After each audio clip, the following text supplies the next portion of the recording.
People won't know who I am, right? This is anonymous. Okay, I can't let this get up to the competition. I'd lose my job. So it all started when we were looking into our scrap. We had so much scrap, so much waste, and it was coming to a boiling point. Senior management were telling us that we need to use less resources, be more effective, and cut down on scrap. We didn't know what to do. It was really kind of getting out of hand.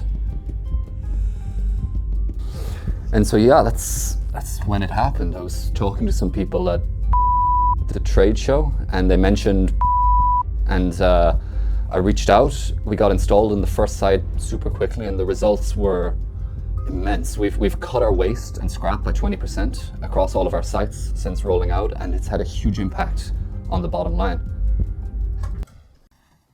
Hey, what do you want me to do with this box of awards? I'll just put it down there next to the others. Thank you, appreciate it.